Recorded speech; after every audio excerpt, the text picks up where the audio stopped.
de ma joie de vous avoir très nombreux à suivre cette émission Plateau S qui est présentée par Sandrine Mungoza, votre humble servante, la valeur sûre de la presse congolaise vraiment. Et c'est vraiment ébélé branché. Vous avez vu à travers Ruby Lending Vidéo TV de partout dans le monde. On a vu que tout ça sans frontières en tout cas. Nous assure nous locaux tout ça là parce que vous aurez information par la biso en temps réel et puis vous aurez information sur dans les âmes ça la biso sur vraiment tous les cas bande de l'école. Ils ont tout ça la rato réalisera. Et émission agent Oyo vraiment bon mais ça n'a déjà qu'on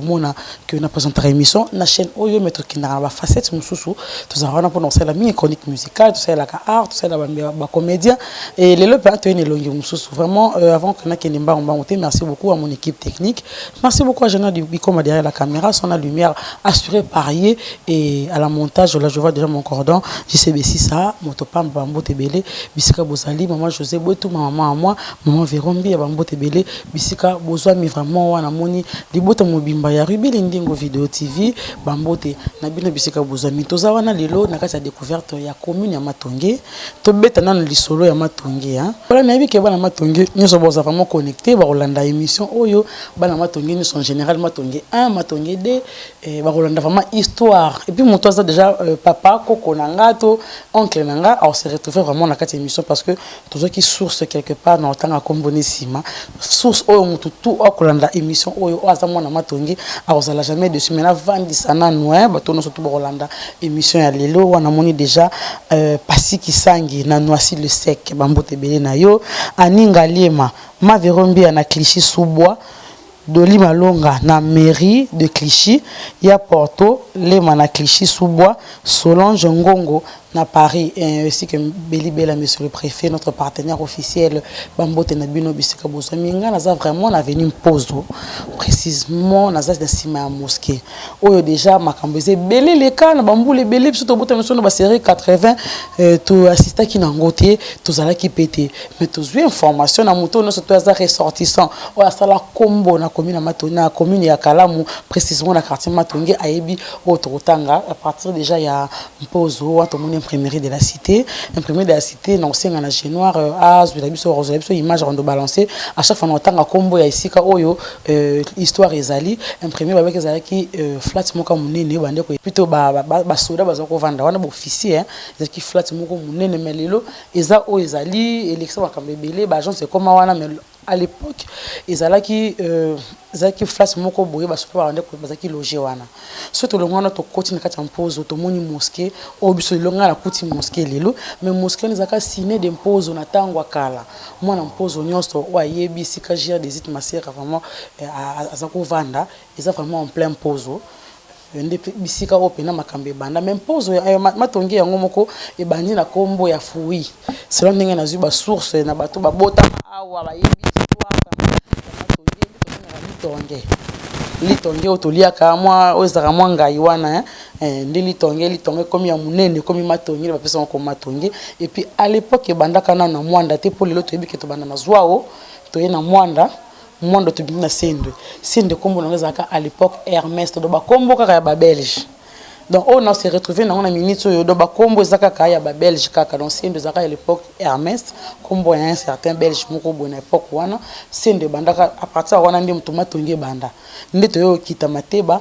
to moni les enfants terribles oh babi ke boîte moko ba ko kitambo bazoya ba bisika ne surtout bazoya donc qui vraiment boîte de nuit oyo ils vraiment reconnu na kati ya quartier na biso Matonge so tozongi susi ma vista lelo na coin wana to mona église pasteur Dayo na temps na biso église pasteur Dayo est déjà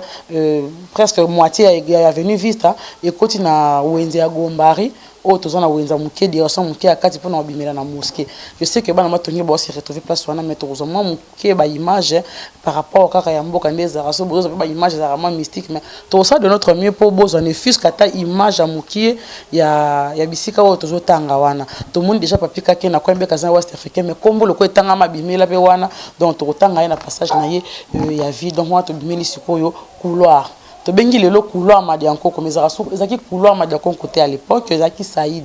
Saïdi couloir et bandi bana venu du stade bana pose ti le papa we mbaye moko lo bien venu du stade ti na pose donc couloir na mobimana to comme ça couloir madianko wana ezalaki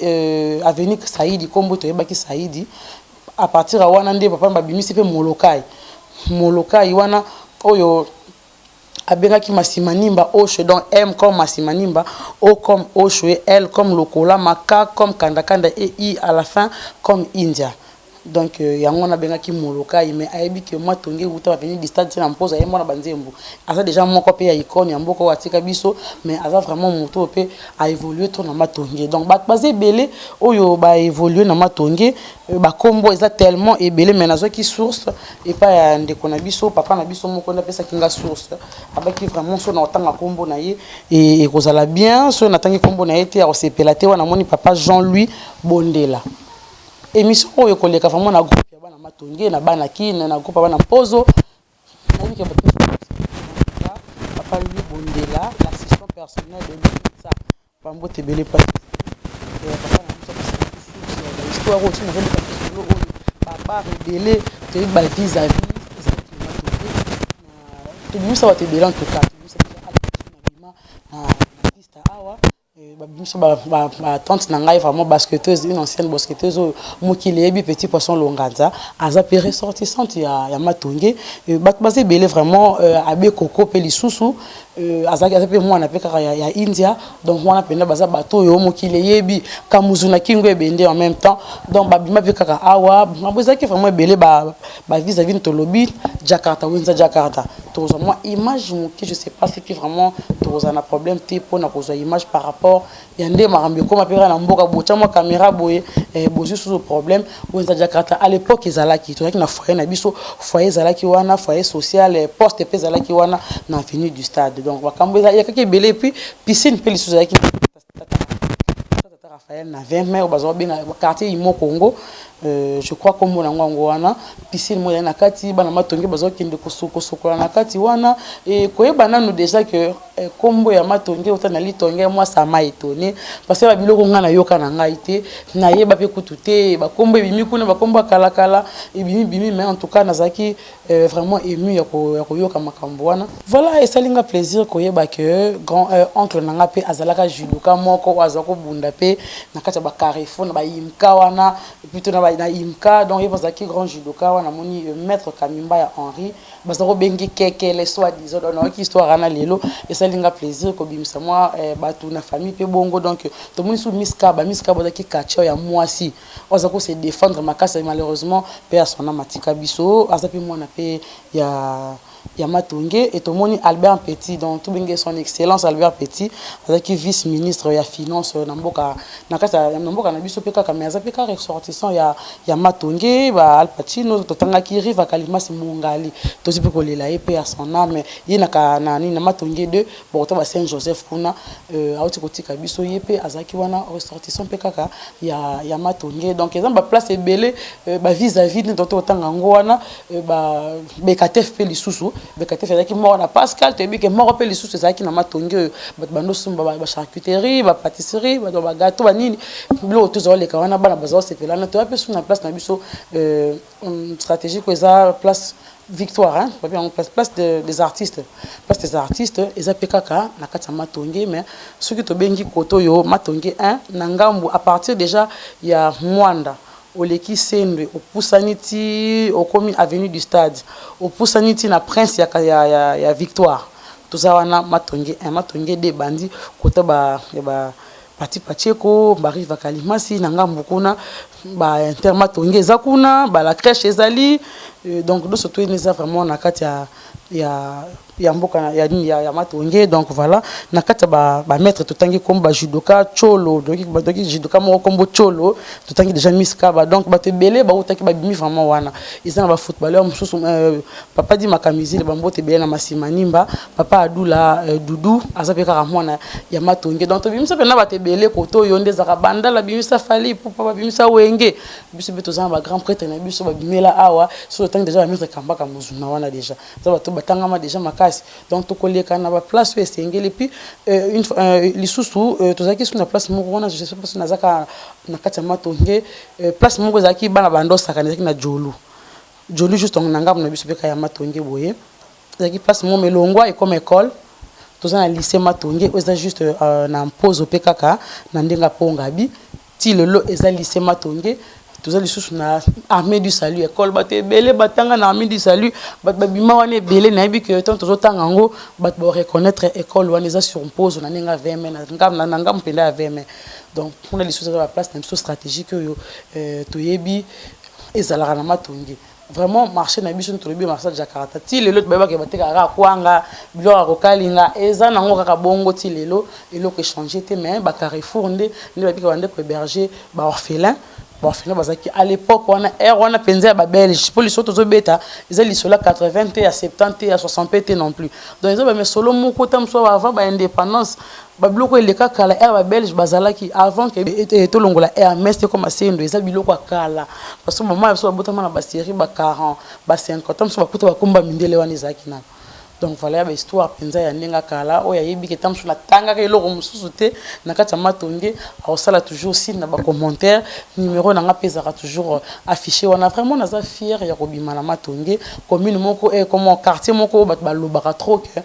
eza quartier loyenge nde papa mbalo matonge tongo sa non bato ba intellectuel babima ba généraux babima ba colonel babima to alonga babima penda na commune na quartier wana donc tokotika général to mekozoma ba image muke si a ajouter tokobaksa oyo eza ya suka pour to suka déjà émission non retrouver juste après dans ce makambo ça sala kele kila kama ile bato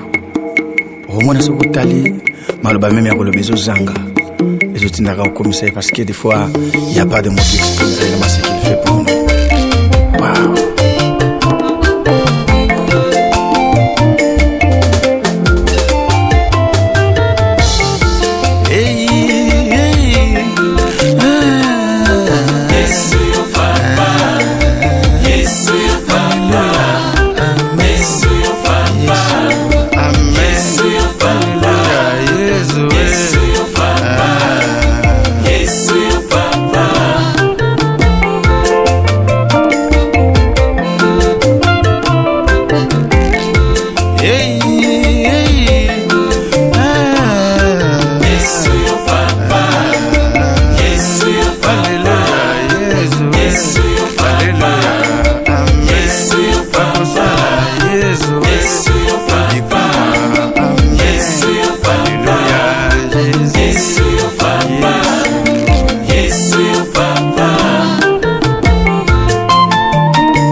Sur cette émission, j'espère que ma place stratégique de moni par rapport à ma monnaie les calambo comme ma place surtout mais j'ai vu déjà ma place Senga qui bomona par rapport à autre baki to sur le quartier Matonge tout ça en plein quartier Matonge dans la katikati ya tout avenue du stade au Chouessi que Sanga na mona kini donc na sukeli nde wana na simananga toza na 20 mai stade ta Raphaël to yebi biso surtout oyo bakunda na kati kona donc eza place wana moi to kota pe na kati vraiment exact mais derrière moi boza déjà na idée ya esika nazali vraiment naza vraiment na kati matonge naza fier vraiment ya quartier na ngai oyo bimisa bato to tangi wana na bandeli ndi bomoni oyo surtout bozomona awa vraiment aux avenue du stade oh chose kuna eza relié place moko mona kine bata poto bele bayebi ba matonge trop bayebi sika ba ko le ko kama interprétation moko lia montaba mo musuni mo nini et na oh chose que comme 5 sur 5 que zalaka 5 zalaka 5 sur 5 longo comme del pirlo et zalaka na kala place mayaza donc voilà bon mona na ba image awa mais sika o esalaki que fiata mboka na biso to ya quartier na biso ezala donc par rapport à ça ni nous avons que le tour de la biso tout la bino quartier na biso matonge voilà tout ce que nous pona lelo merci beaucoup na mutu to kolanda nga mona matonge no surtout na mona vraiment ba j'aime bien là bas matonge baza partout dans le monde ba commentaire moi ba suggestion so nazangi si mutu botangela ngai to ko bandela so eloko so bosepeli nango to sala ngo en bonne et due forme na chaque sika to commune to présenter ngo to lobeli donc to mi ko bonso makam mais pour to na idée à sala o to sala lelo ya on to sala ngo vraiment merci beaucoup à mon cordon JCBC ça na montage merci beaucoup à Jean Biko m'a accompagné kinga na réalisation ya découverte o to sali na matongi merci beaucoup à mon boss fait idée oyo ribili ndingu bisiko zali ba mbote na yo merci beaucoup à mon frère wa Azaki lelo ya kinga yi ba to kina Jérémy le ba to kina ba camarade mususu ba sunga pour na bonne marche ya émission oyo to sali lelo vraiment pour na lelo to suki wana so za ba idée to ko ko to ba idée pour to sala musala so to toujours ko sala ngo to suki wana pour lelo to mona prochainement pour la prochaine émission bye.